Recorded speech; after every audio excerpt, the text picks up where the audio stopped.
갈라디아서 1장.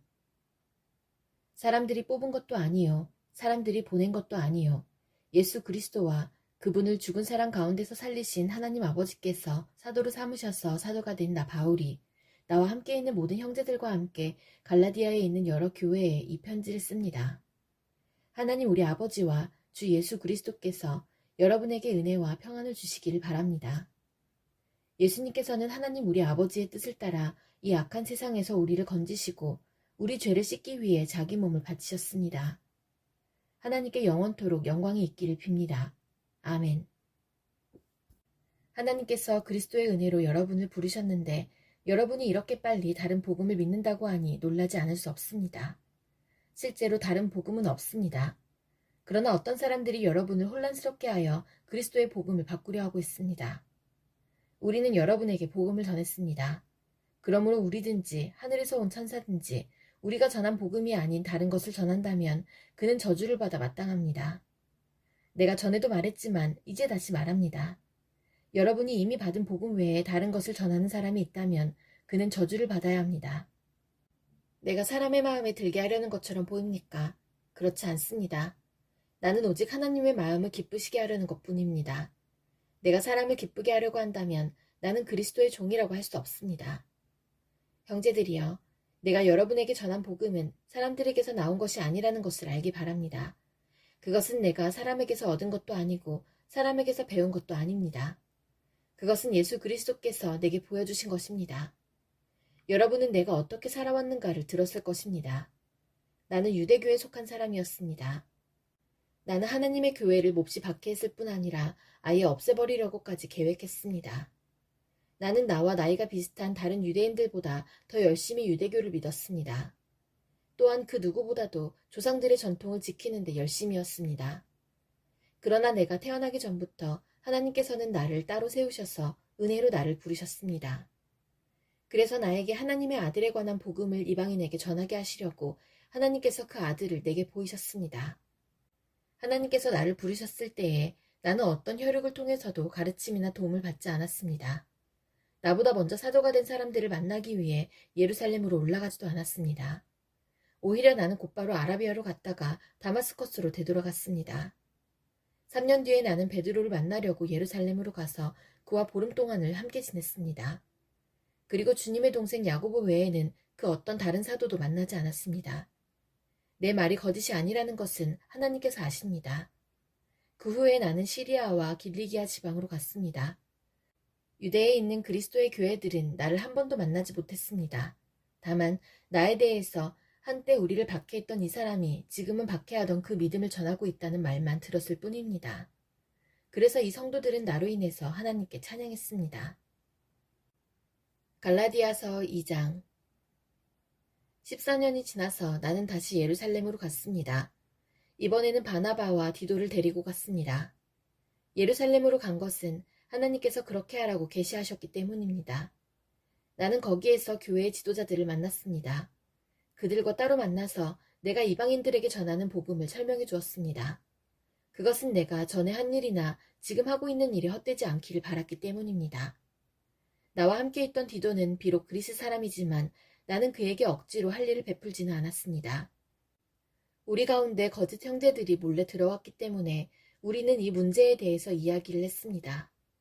그들은 우리를 다시 율법의 종으로 만들고 그리스도 예수 안에서 우리가 누리는 자유를 엿보려고 정탐꾼처럼 끼어들었습니다.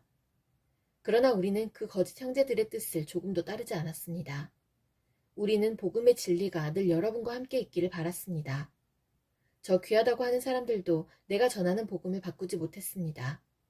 그들이 귀한 사람이든 아니든 그것은 중요하지 않습니다.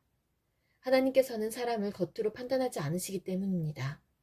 오히려 그 지도자들은 하나님께서 베드로를 통해 할례를 받은 유대인들에게 복음을 전하도록 하신 것처럼 내게도 할례를 받지 않은 이방인들에게 복음을 전하는 일을 맡기셨다는 것을 알게 되었습니다.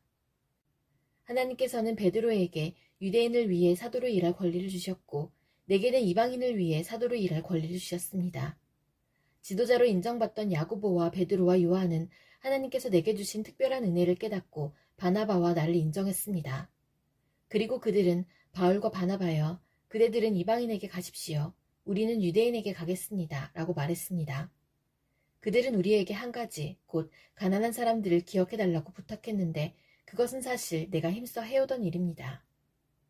베드로가 안디옥에 왔을 때 그가 잘못한 일이 있어서 내가 그를 대면해서 나무랐습니다. 베드로가 안디옥에 와서 이방인들과 함께 먹고 있는데 야고보가 보낸 유대인들이 오자 먹는 것을 그만두고 그 자리에서 물러갔습니다.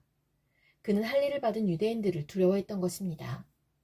이처럼 베드로는 거짓된 행동을 했고 다른 유대인 성도들도 거짓된 행동을 했습니다. 심지어 바나바조차 그들의 거짓된 행동에 유혹을 받았습니다. 나는 그들이 복음의 진리를 따르지 않는 것을 보고 모든 사람 앞에서 베드로를 향해 베드로여, 당신은 유대인이면서도 유대인처럼 살지 않고 이방인처럼 살면서 어찌하여 이방인들에게 유대인처럼 살라고 합니까? 하고 말했습니다. 우리는 이방인, 곧 죄인이 아니라 유대인으로 태어났습니다. 하지만 우리는 율법을 따른다고 해서 의롭다함을 받는 것이 아니라 예수 그리스도를 믿음으로 의롭다함을 얻는 것을 압니다. 그래서 우리는 의롭다함을 얻으려고 그리스도 예수를 믿었습니다.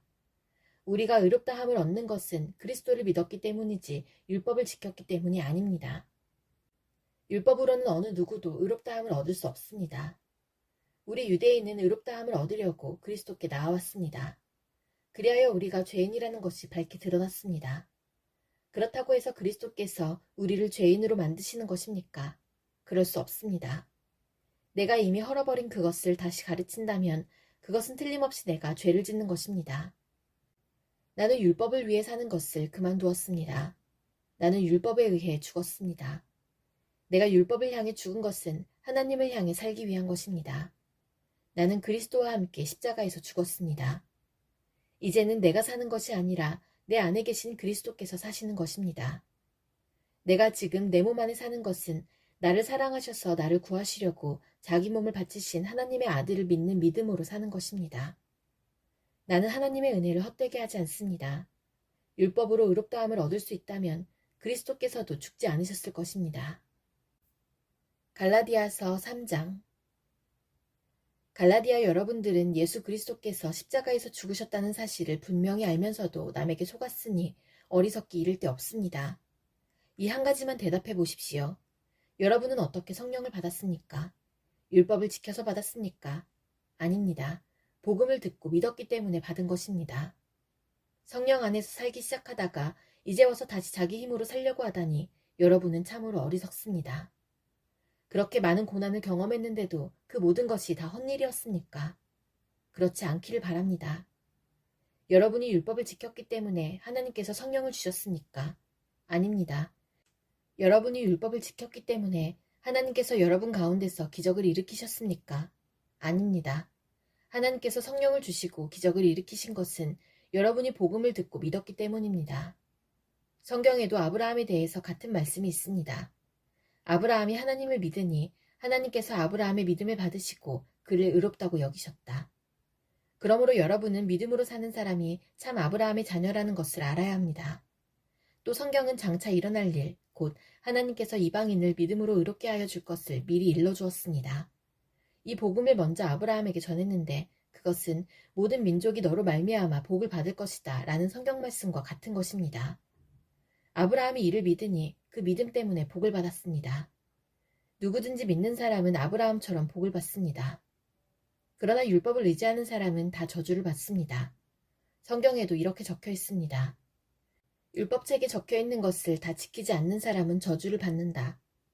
율법을 통해서는 하나님으로부터 의롭다함을 얻지 못한다는 것이 분명합니다. 성경에 이렇게 적혀 있습니다. 의인은 믿음으로 말미암아 살 것이다. 율법은 믿음에서 생겨난 것이 아닙니다.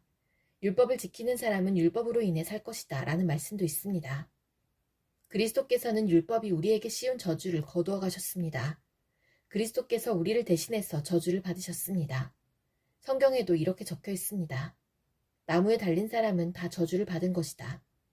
그리스도께서 그렇게 하신 것은 하나님께서 아브라함에게 약속하신 복이 이방인들에게도 미치게 하기 위함입니다. 이 복은 예수 그리스도를 통해 옵니다. 예수님은 우리로 하여금 하나님께서 약속하신 성령을 믿음으로 받게 하기 위해 죽으셨습니다. 형제들이여, 예를 들어서 말하겠습니다. 사람들 사이에서도 약속을 맺으면 아무도 그 약속을 무효로 하거나 어떤 것을 덧붙일 수 없습니다. 하나님은 아브라함과 그 자손에게 약속하셨습니다.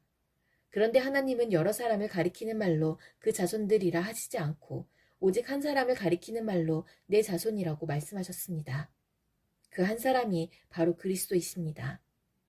내 말의 뜻은 이렇습니다. 하나님께서 아브라함과 맺으신 언약을 그보다 430년 뒤에 나온 율법이 없앨 수 없다는 것입니다. 만약 우리가 받을 유업이 율법을 통해서 온다면 그것은 약속에서 나온 것이 아닙니다. 하지만 하나님께서는 약속하신 것에 따라 아브라함에게 복을 베풀어 주셨습니다. 그렇다면 율법은 무엇을 위해 있습니까? 율법을 사람에게 주신 것은 하나님께서 약속하신 아브라함의 특별한 자손이 오실 때까지 죄가 무엇인지를 밝히기 위해서입니다. 율법은 하나님께서 중보자, 중개자의 손을 빌어 천사들을 시켜 만든 것입니다. 그러나 중보자는 한편에만 속해 있지 않습니다. 하지만 하나님은 한 분이십니다. 그렇다면 율법은 하나님의 약속과 반대되는 것입니까? 그럴 수 없습니다. 만약 사람에게 생명을 주는 율법이 있었다면 우리는 그 율법을 지킴으로써 의롭다함을 얻었을 것입니다.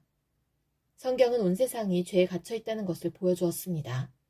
이는 믿음을 통한 약속을 주시기 위한 것으로 오직 예수 그리스도를 믿는 사람들만 받을 수 있습니다. 이 믿음이 오기 전에는 우리가 율법에 갇혀 있었습니다. 하나님께서 장차올 믿음의 길을 보여주실 때까지 우리에게는 자유가 없었습니다. 그리스도께서 오시기 전까지는 율법이 우리의 선생이었습니다. 그러나 그리스도께서 오신 뒤에는 우리가 믿음으로 인해 의롭다함을 받을 수 있게 되었습니다. 이제 믿음의 길이 나타났으므로 다시는 우리가 율법에 갇혀 있을 수 없습니다. 여러분은 그리스도 예수를 믿는 믿음을 통해 하나님의 자녀가 되었습니다. 여러분은 모두 세례를 받아 그리스도와 연합하였으며 그리스도로 옷을 삼아 입었습니다. 그리스도 안에서는 유대인이나 그리스인이나 종이나 자유인이나 남자나 여자나 차별이 없습니다. 여러분은 그리스도 예수 안에서 모두 하나입니다. 여러분은 그리스도에게 속한 사람입니다. 그러므로 여러분은 아브라함의 자손입니다. 하나님께서 아브라함에게 하신 약속대로 여러분은 하나님께서 주시는 모든 복을 받습니다. 갈라디아서 4장. 내가 또 이 말을 하려고 합니다. 아버지의 재산을 물려받을 사람이 아이라면 그가 모든 것의 주인이라 하더라도 종과 다를 것이 없습니다. 어른이 되기 전까지는 그를 돌봐줄 사람의 말을 따라야 합니다. 그러나 그 아버지가 정한 때가 이르면 자유인이 됩니다. 이와 마찬가지로 우리도 전에는 어린아이와 같았습니다. 우리는 이 세상의 헛된 가르침 아래에서 종노릇을 했습니다. 그러나 정한 때가 이르자 하나님께서 자기 아들을 보내셨습니다. 그 아들은 여자에게서 낳고 율법 아래에서 살았습니다. 그것은 율법 아래에 있는 사람들을 구원하셔서 그들을 자기 자녀로 삼으시기 위해서입니다. 여러분은 하나님의 자녀입니다. 그래서 하나님께서 그 아들의 영을 여러분 마음에 보내주셔서 여러분이 하나님을 아버지, 사랑하는 아버지라 부를 수 있게 하셨습니다. 여러분은 이제 종이 아니라 하나님의 자녀입니다. 여러분이 하나님의 자녀가 되었으므로 하나님께서 여러분에게 유업을 주실 것입니다. 옛적에는 여러분이 하나님을 알지 못하여 사실 신이 아닌 것들에게 종노릇을 했습니다. 그러나 이제는 여러분이 참 하나님을 압니다. 뿐만 아니라 하나님께서 여러분을 아십니다. 그런데 어찌하여 전에 여러분이 따르던 약하고 헛된 가르침으로 다시 돌아가려 합니까? 어찌하여 그런 것들에게 종노릇하려 합니까? 여러분은 아직도 날과 달과 계절과 해를 섬기고 있습니다. 그러니 내가 여러분을 위해 애쓴 것이 헛된 일이 될까봐 두렵습니다. 형제들이여, 내가 여러분과 같이 되었으므로 여러분도 나와 같이 되기를 바랍니다. 이제까지 여러분은 내게 잘해주었습니다. 여러분도 알다시피 내가 여러분에게 처음으로 복음을 전하게 된 것은 내 몸의 병 때문이었습니다. 내 병이 여러분에게는 짐이 되었을 텐데도 여러분은 나를 미워하거나 저버리지 않고 하나님의 천사나 예수 그리스도처럼 맞아주었습니다. 그때에는 여러분에게 기쁨이 가득하더니 지금은 그 기쁨이 어디로 갔습니까? 지금 기억하기로 그때에는 여러분이 할 수만 있다면 여러분의 눈이라도 빼어줄 정도였습니다. 그런데 내가 이제는 진리를 말함으로 여러분과 원수가 되었습니까? 그 사람들이 열심히 여러분을 설득하는 것은 여러분을 위해서가 아니라 우리를 배반하고 그들만을 따르도록 하려는 것입니다. 사람들이 좋은 뜻으로 여러분에게 관심을 보인다면 그것은 내가 여러분을 떠나 있을 때나 여러분과 함께 있을 때나 마찬가지로 좋은 일입니다. 내 자녀들이여, 여러분이 참으로 그리스도와 같이 되기까지 나는 여러분을 위해 다시 아기를 낳는 어머니의 고통을 느낍니다. 내가 지금이라도 여러분을 만나 내 말투를 바꾸었으면 좋겠습니다. 여러분 일에 대해 어떻게 해야 좋을지 모르겠습니다. 여러분 가운데는 모세의 율법 아래에 있으려는 사람이 있습니다. 말해보십시오. 여러분은 율법이 하는 말을 알지 못합니까? 성경은 아브라함에게 두 아들이 있었는데 한 아들의 어머니는 여종이었고 다른 아들의 어머니는 자유인이었다고 말합니다. 여종에게서 난 아브라함의 아들은 육체를 따라 태어났으나 자유인에게서 난 아들은 하나님의 약속을 따라 태어났습니다. 이것은 비유입니다.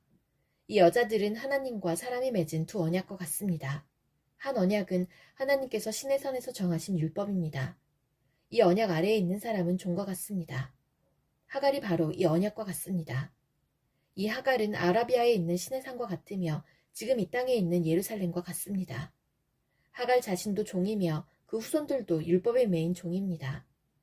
그러나 위에 있는 하늘의 예루살렘은 자유스러운 여자와 같습니다. 그는 우리 어머니입니다. 성경에 이렇게 적혀 있습니다. 아기를 낳지 못하는 여자여 기뻐하여라. 아기를 낳는 고통을 느껴보지 못한 여자여 노래하며 외쳐라. 남편이 있는 여자보다 내 자녀가 더 많을 것이다. 형제들이여, 여러분은 이삭과 같이 하나님의 약속을 따라 태어난 하나님의 자녀입니다. 사람의 방법으로 태어난 아들이 성령의 방법으로 태어난 아들을 괴롭혔듯이 지금도 그러합니다. 그러나 성경이 무엇을 말합니까? 여종과 그 아들을 내어 쫓아라. 자유인의 아들은 아버지의 것을 다 물려받으나 여종의 아들은 아무것도 받지 못할 것이다. 그러므로 형제들이여, 우리는 여종의 자녀가 아니라 자유한 여자의 자녀입니다. 갈라디아서 5장. 그리스도께서 우리를 해방시키셔서 우리는 자유롭게 되었습니다. 그러므로 굳게 서서 다시는 율법의 종이 되지 마십시오. 나 바울의 말을 들어보십시오. 여러분이 할 일을 받고 율법으로 돌아간다면 그리스도는 여러분에게 아무런 도움이 되지 못합니다. 내가 다시 모든 사람에게 경고합니다. 여러분이 만약 할 일을 받는다면 여러분은 율법 전체를 지켜야 합니다.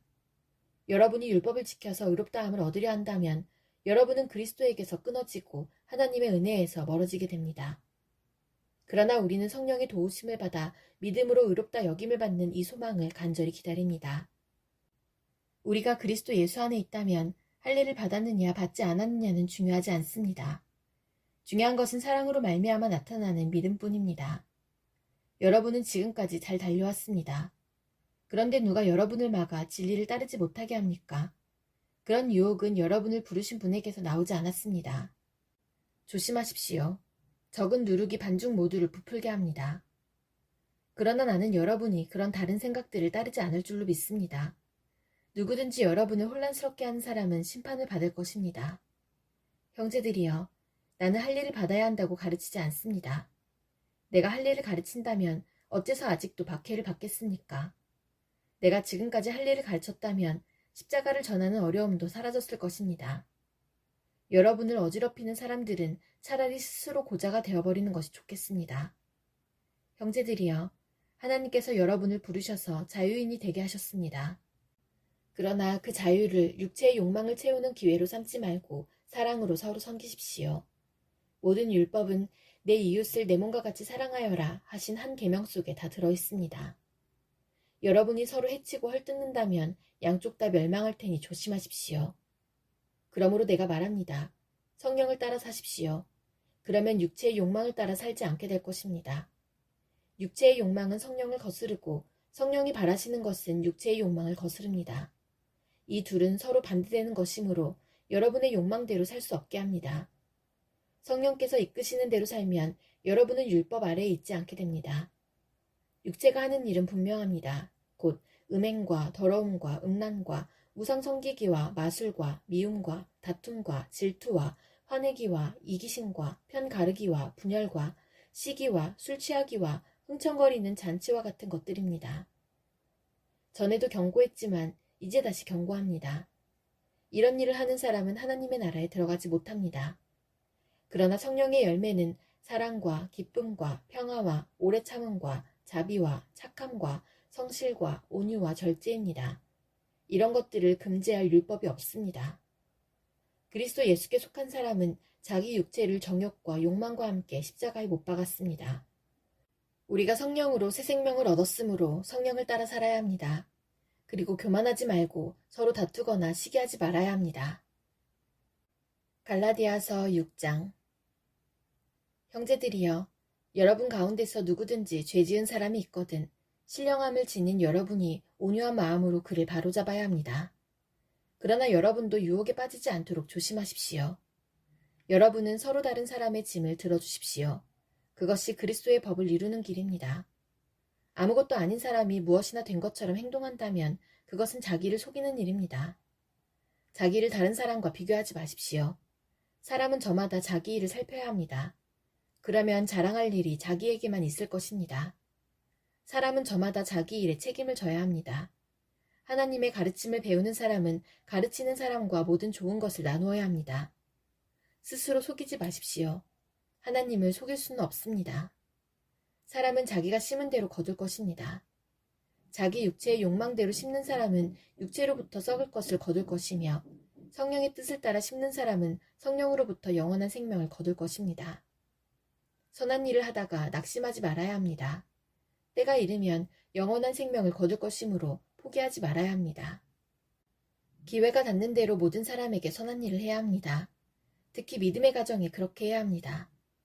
내 손으로 이렇게 여러분에게 큰 글자로 씁니다. 여러분에게 억지로 할 일을 받도록 하려는 사람들이 있습니다. 그들은 육체를 꾸미기 좋아하는 사람들입니다. 그들은 그리스도의 십자가를 따르면 박해를 받을까봐 두려워하고 있습니다.